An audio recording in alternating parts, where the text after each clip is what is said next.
An impact company, in fact, can be defined along different dimensions.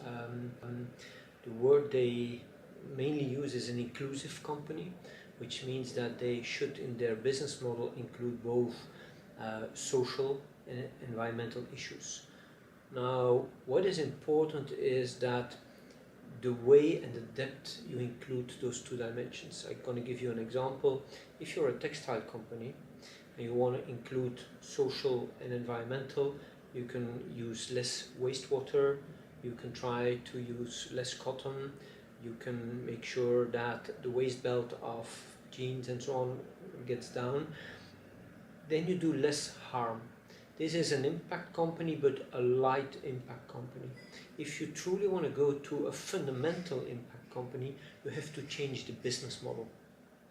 And for example, in Belgium we have HNST, which is the abbreviation of honest. In Holland you have mud jeans. They completely rethought the business model, and there you don't buy a jeans, you lease a jeans. And they designed the jeans that if you bring it back, they can fully recycle it. So they're part of the circular economy. That's for me full impact.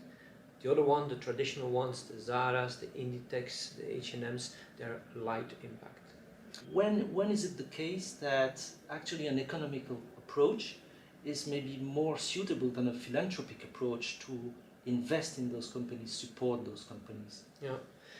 That's a very important question, because I'd like to state very clearly that certain enterprises, certain social enterprises can only survive with grants. For example, my sister is an Ashoka Fellow. She's working with non-accompanied minor refugees. You should not ask the market to solve that issue. That should always be grant-based. But those people can also be very entrepreneurial. It's not a question of I get grants and I can do whatever I want. They also should be result-based. That's what I call engaged grant making or result-based grant making. But there are other areas, and they're shifting in time. Green energy, 20 years ago, microfinance, they were not driven by market mechanisms. Today they are.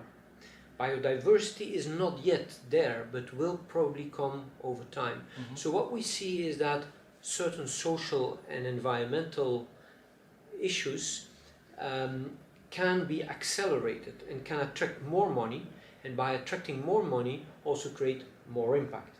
For other social environmental issues, time is never there or not yet there. Who are the main impact investors in Belgium today? Can you give us a bit the big picture? We just concluded major research, and what we see is that the majority of impact capital comes from those investment funds that dedicate their full capacity, all their money to impact. And there you have big players and small players, and they're equally important. The big players catalyze impact and grow impact. The small players are sometimes more innovative. You want me to put some names to that, concrete names? Please, go ahead. So there is Kois, of course, which is a front runner for a long time. There is SI2, SI3 already. There is Hefboom. There is some other players. No, I have to make sure that, because this is a bit tricky always, if you mention names, you always forget names. Trivident, of course, is another important one. On the Walloon side, there are also a couple of very nice funds, but they are constituting the biggest part of impact finance in Belgium. The second level, which is very nice and a bit surprising to me, is the family offices. So wealthy families in Belgium, I know some of them, they're on a genuine path to, with part of their wealth, create as well impact.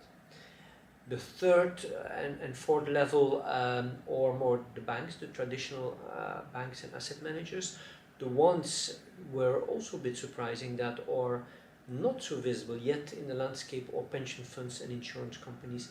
But then I talk about the very dark green of impact investing, because some insurance companies are well on their way in the light mid-green area, but in the dark green area it is clear that they are still seeing how they make that step. Okay, today marks the launch or the creation of the Finance Institute. Why is it important to have that institute? What will it bring? And what's on your agenda? In Belgium, there are great initiatives, but so far we didn't have a collective voice. And a collective voice and a collective platform is essential for a couple of things. First of all, we've heard during the session that we have to create instruments to make impact investing accessible for the men in the street. And those instruments should also be embedded in the law. So we need to lobby, do advocacy, do research. That's one part, which is the enabling part that institutes should do as a collective. The second thing is that we should connect. Those people act on their individual space, and what we see is that if we can learn from each other, that this space will be accelerated. So the connection between the peers with the best practices, but also across silos. So there are today quite some innovative financial instruments where you start to combine grants and money with return. That's what we call blended finance. That's across silos, different types of capital that come together to accelerate impact. And the last one is that what we see around us in different countries, what works over there not necessarily works over here, but at least we have to try it out. So we also want to be an action group that sets the pace and starts initiatives to figure out what can work in Belgium to move the space forward. Mm-hmm. Now we can all feel on a daily basis the effect of global warming. We can see the social tensions around. There is a feel of urgency to tackle those issues. Do you see the players around, the investors around, also feeling more and more this urgency? And is it now the momentum for impact investing?